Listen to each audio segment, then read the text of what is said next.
قدرمنو لیدونکو او خوږو زده کوونکو السلام علیکم ورحمت الله وبرکاتو. په دې هیله چې ټول روغ رمټ او د صحت په جامو کې پټ وي. دا د بیا هم زه د تیر په څیر باندې ستاسو چوپړ کې ما او غواړم چې د اتم ټولګي فزیک 32 لوست چې زموږ د نن لوست موضوع ده د ځمکې د جاذبې قوه او دغه موضوع ستاسو د کتاب په یومه پاڼه کې شتون لري. غواړم ستاسو سره یو ځای پر مخ بوځم.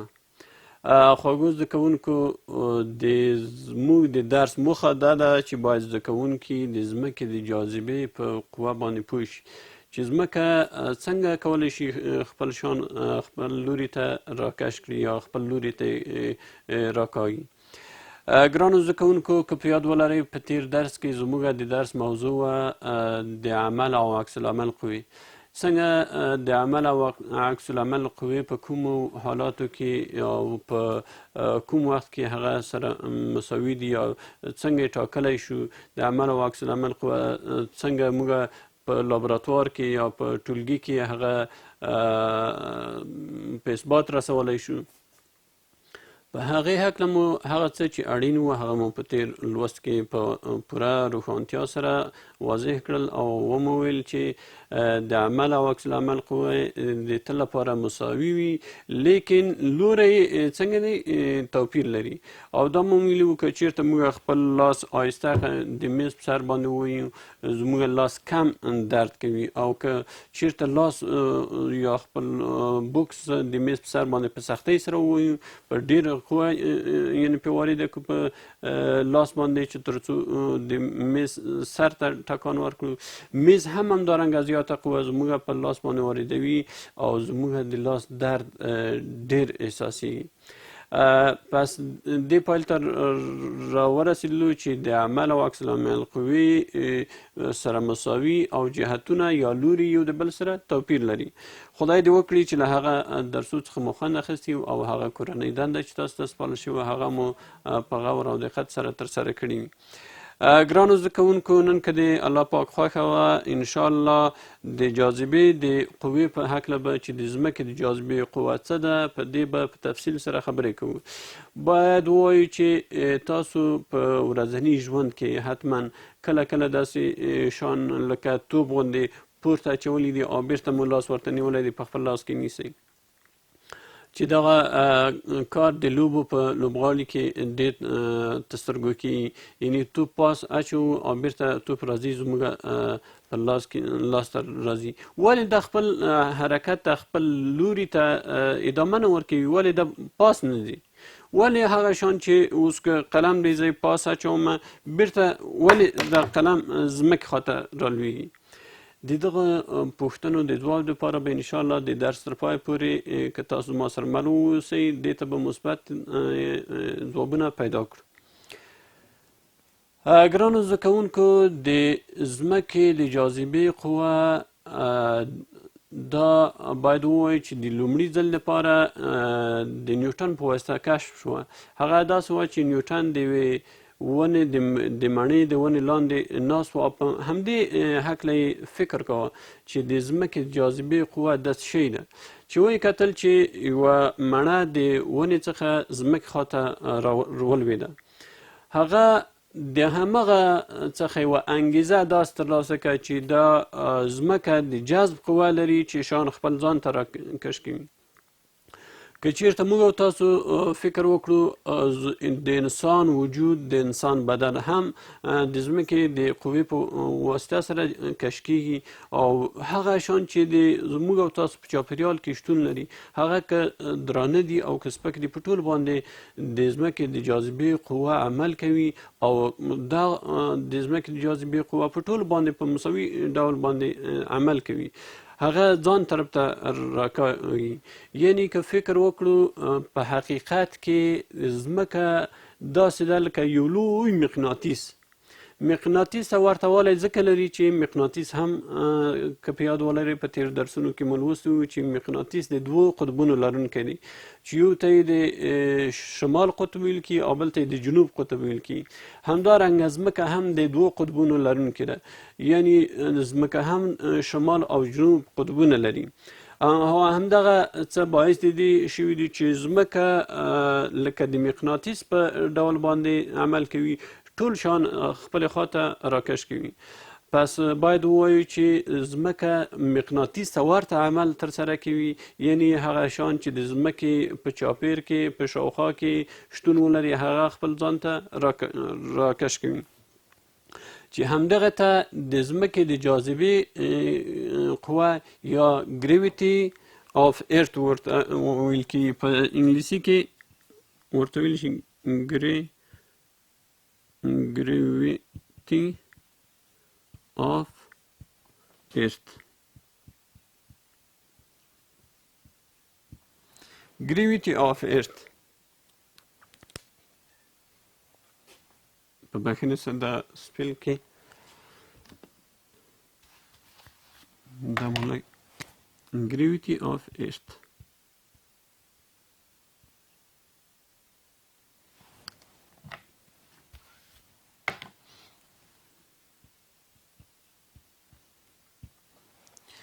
یعنی ځمکه هم څنګه ده د مقناطیس په ډول باندې ټول شیان خپل خاطر راکش کوي، چې همدغه ته د ځمکې د جاذبې قوه ویل کېږي.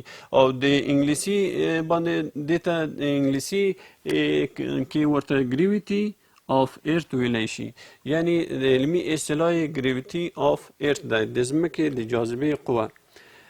ګرانو زده کوونکو، دا چې ځمکه ټول درانه او سپک شیان خپل ځان ته راکش کوي، دا قوه په ځمکه کې د کومه شوې ده؟ که فکر وکړو خواږو زده کوونکو، د طبیعت اسرار او هغه پټ رازونه چې تر اوسه پورې لا کشف شوي هم نه دي، دا د الله پاک جل شانه د قدرت یوه نښه ده. الله پاک جل شانه چې کله نړۍ پیدا کړې ده، په نړۍ کې هغه اسباب پیدا کړي دي چې هغه د بشر او د انسان د ګټې اخیستلو لپاره په کار وړل کېږي. یعنی هغه څه یې پیدا کړي دي چې انسان په هغې کې د هغې څخه ګټه اخلي او خپل ژوند په نورمال حالت باندې پر مخ بیایي. ځینې د دغه اسرارو څخه تر اوسه کشف شوي دي او ځینې لا هم شته دي چې تر اوسه کشف شوي هم نه دي. پس یو د هغو څخه دا چې فرضاً نیوټن دا کشف کړه چې د ځمکې د جاذبې قوه ده، ځمکه ولې ټول شیان ځان ته راکش کوي؟ دا مو وفرمایل چې ځمکه د مقناطیس په ډول باندې عمل کوي، یعنی لکه مقناطیس چې هغه مواد چې مقناطیسي وي هغه ځان طرف ته راکش کوي، ځمکه هم داسې سپک او درانه شیان ټول خپل لوري ته راکش کوي. باید ووایم چې خواږو زده کوونکو، د ځمکې د جاذبې تعجیل یا د ځمکې د جاذبې هغه قوه چې په جي سره ښودل کېږي هغه 9.18 متره پر ثانیه مربع ده. یعنی د ځمکې د جاذبې تعجیل څومره دی؟ 9.18 متر پر سکین مربع دی.